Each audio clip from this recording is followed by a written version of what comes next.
Picture the scene for a moment. You are the Speaker of the House of Commons, custodian of centuries-old parliamentary tradition, impartial arbiter of democratic procedure, and, more often than not, the weary overseer tasked with coaxing adult behavior from members of parliament who too frequently resemble quarreling schoolchildren.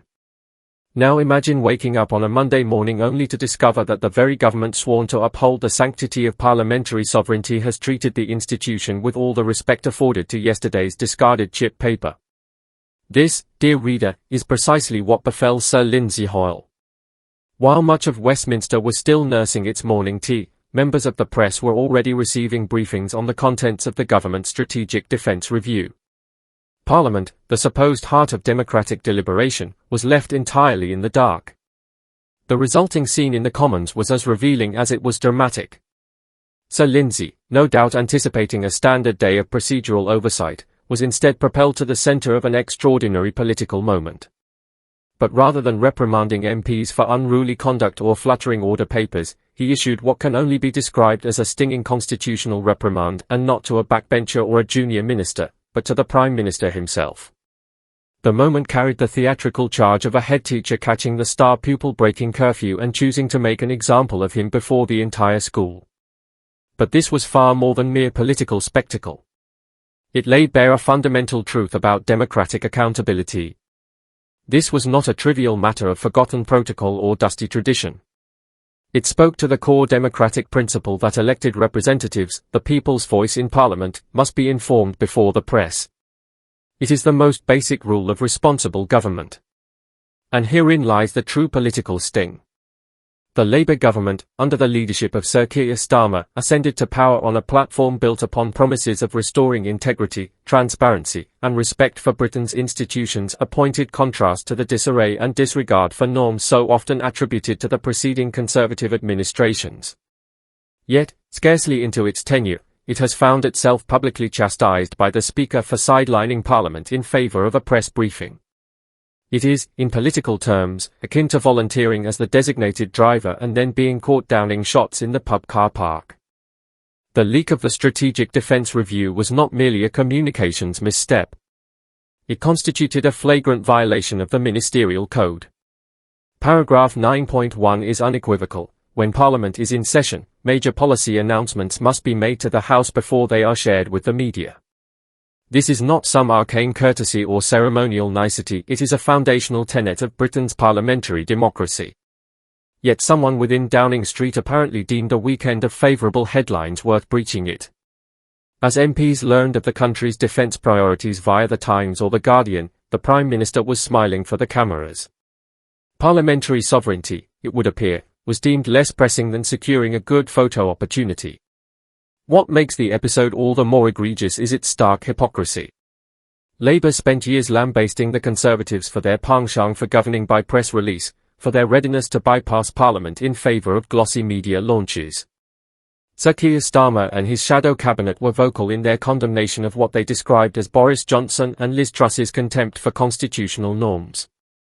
Yet here they are, seemingly replicating the very same tactics and now facing the indignity of their own public rebuke. Sir Lindsay's condemnation was sharp and unambiguous. He did not merely express disappointment, he accused the government of demonstrating complete disregard for the House of Commons. In parliamentary terms, such language is more than procedural criticism, it is a grave censure of the government's respect for democratic process. Let us not pretend this was a harmless oversight.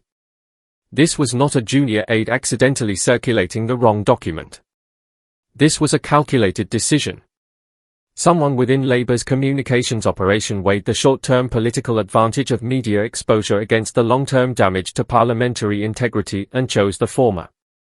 That is not merely discourteous. It is a dangerous precedent. What does this episode tell us about Labour's emerging priorities in government? It suggests that for all the lofty rhetoric about integrity and institutional respect, the party is prepared to sacrifice substance for spin when it suits its agenda. It reveals a government machine seemingly more preoccupied with media management than with genuine accountability. Ultimately, the entire affair serves as a cautionary tale, not just for Labour, but for all those tempted to treat political institutions as matters of convenience, relevant only when one sits in opposition. The Speaker's intervention was far more than a gentle reprimand. It was a powerful assertion that Parliament is not a backdrop to government activity, it is the stage upon which British democracy must unfold. Those who forget this do so at their own peril. Sir Keir Starmer assumed office on a platform promising to restore public trust in politics. He vowed to reintroduce proper standards, to safeguard democratic norms, and to approach British institutions with the seriousness they rightly command.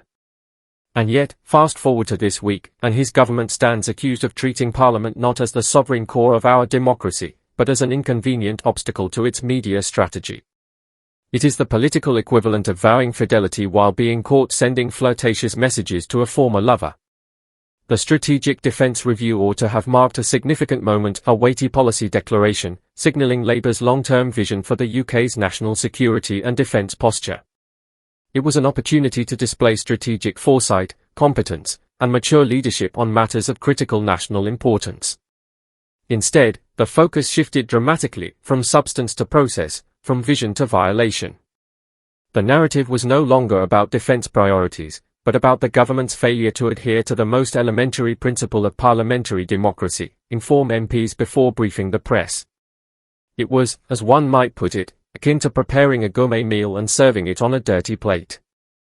Sir Lindsay Hoyle's response was both scathing and impeccably timed. He could have chosen discretion, opting to raise the issue privately through official correspondence or a stern letter to Number 10. Instead, he brought the matter squarely before the House of Commons, delivering his rebuke with the full authority of his office. This was no procedural footnote, it was a political act, deliberate and unmistakably public. The Speaker is not merely a referee in Commons debates. He is the guardian of parliamentary privilege, the defender of MPs' rights, and the figure entrusted with preserving the dignity of the House itself. Thus, when he declares that the government has demonstrated complete disregard for Parliament, he is not simply expressing irritation, he is calling out a fundamental dereliction of democratic responsibility. This moment exposes a deeper, long-simmering tension between two modes of governance, ruling through Parliament and ruling through the media. In an age dominated by rolling news, social media, and a 24-hour news cycle, governments are under immense pressure to seize the narrative, control headlines, and communicate directly with the public. Yet Parliament is not an anachronism. It remains the cornerstone of Britain's democratic legitimacy. When ministers choose to brief journalists before MPs, they signal a dangerous message, that managing public perception takes precedence over democratic scrutiny. This is no trivial lapse. It represents a deliberate shift towards executive dominance at the expense of parliamentary oversight. The ministerial code exists precisely to guard against such tendencies. It is not a bureaucratic formality but a framework for ethical governance. Paragraph 9.1 is unambiguous. When Parliament is sitting, major announcements must be made to the House first. This is not a suggestion, nor a ceremonial courtesy. It is a constitutional necessity designed to uphold the authority of elected representatives tasked with holding the executive to account. It appears that Sir Keir's communications team believed they were executing a clever maneuver. By releasing details of the Defence Review to the weekend press, they could capture the news cycle, frame the narrative, and wrong-foot the opposition. Such tactics may be effective in opposition, where attention-grabbing is the aim. But governing demands more. The responsibilities of office require accountability, process, and deference to the institutions through which power is legitimized. What makes the situation worse is the deliberate nature of the timing. This was not an accidental overlap or administrative misstep. It was a conscious decision to hold media briefings several hours before informing Parliament. That is not a minor error, it is a calculated choice to prioritize optics over process. And perhaps most worryingly, this does not appear to be an isolated incident. A rising sense of discontent has emerged among members of Parliament, who feel that Labour increasingly regards Parliament not as the central forum of governance, but rather as a mere backdrop to its political ambitions. Complaints about a lack of consultation, limited debate time, and decisions being made behind closed doors are mounting. While the leak of the Defence Review may appear to be a procedural error at first glance, it reveals a far more troubling trend, a government that seems to regard its parliamentary majority as a mandate to bypass scrutiny altogether. However, Speaker Sir Lindsay Hoyle's intervention serves as a timely reminder that parliamentary authority is not to be underestimated. Although the Speaker has no vote on legislation, he holds significant power in shaping how ministers are held accountable. In a system where legitimacy and respect for democratic institutions are paramount, this is no insignificant matter. The constitutional ramifications of the government's actions cannot be ignored. At the heart of Britain's political system lies the principle of parliamentary sovereignty. Government is accountable to Parliament, not to journalists, polling firms, or media strategists. When that foundational principle is sidelined, it undermines the very fabric of British democracy. But there are also tangible political costs. MPs are not fond of being treated as irrelevant. When even backbench government MPs discover key policy shifts, such as the defence review, via the media before they hear it in the chamber, frustration inevitably brews.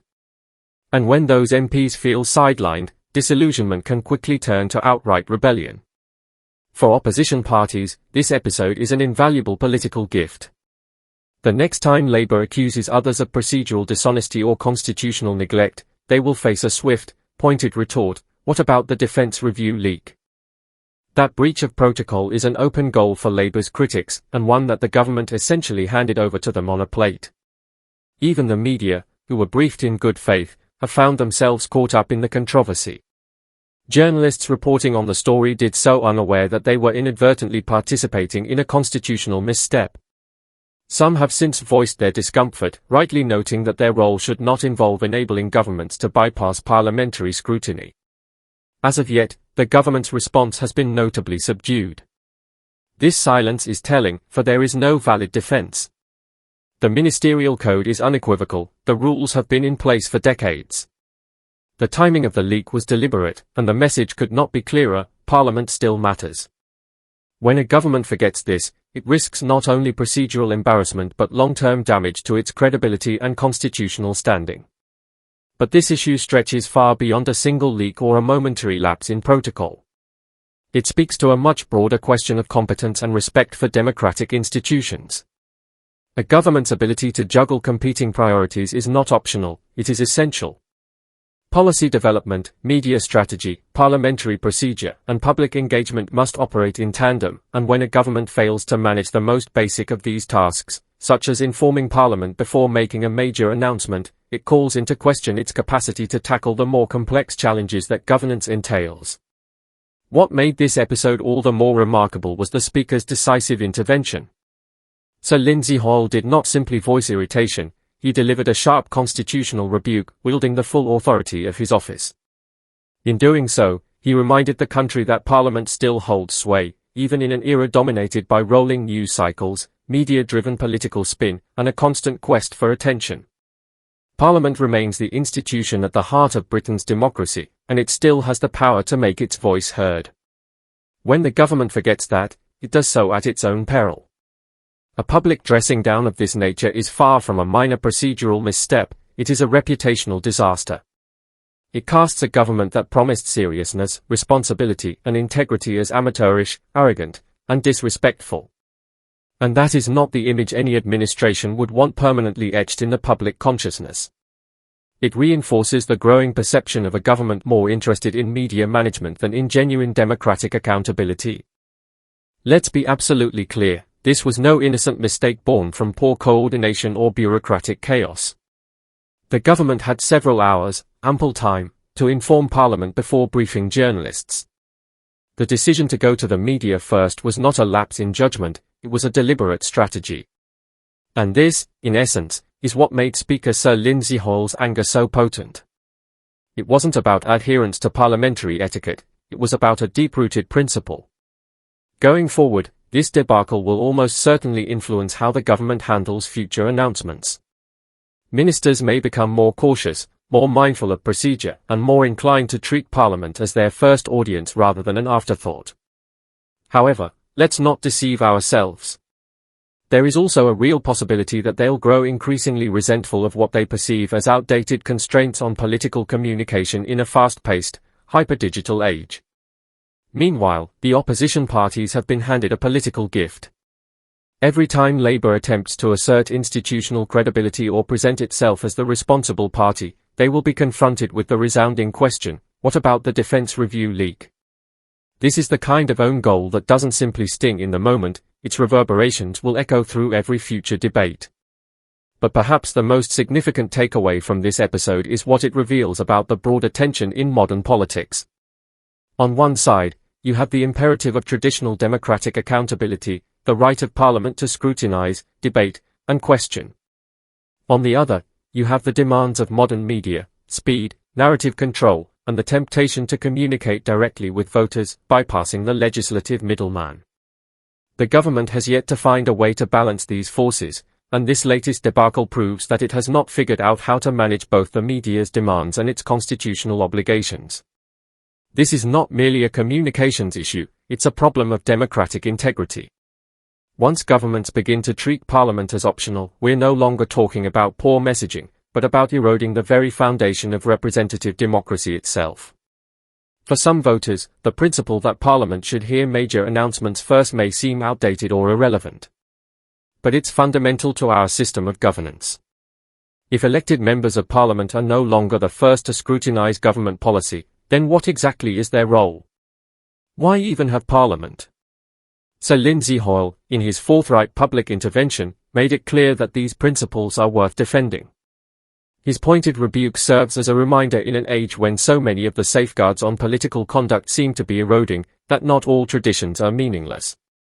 Some still carry genuine constitutional weight. And herein lies the real irony. This is the same government that swept into office promising to restore trust, respect institutions, and be different from its predecessors. Yet, it ended up being publicly schooled by the very institution it is supposed to uphold. It's akin to someone promising to be the perfect dinner guest, only to show up 3 hours late, empty-handed, and tracking mud through the hallway. Perhaps, just perhaps, this public humiliation will force a reconsideration. It will remind ministers, backbenchers, journalists, and voters alike, that some things matter more than the headlines, that some norms are worth preserving, and that the rules of engagement in British democracy still apply, even to governments with healthy majorities. The Defence Review leak may eventually fade from the front pages, but the precedent set by Speaker Hoyle's intervention will linger. He reminded us all that Parliament matters, procedures matter, and if you treat them as afterthoughts, you will be held accountable. In a time when political norms are often under siege, watching the Speaker stand up for democratic principles with such clarity was refreshingly old-fashioned. Sometimes, it takes an old-school constitutional bollocking to remind everyone what real democracy looks like.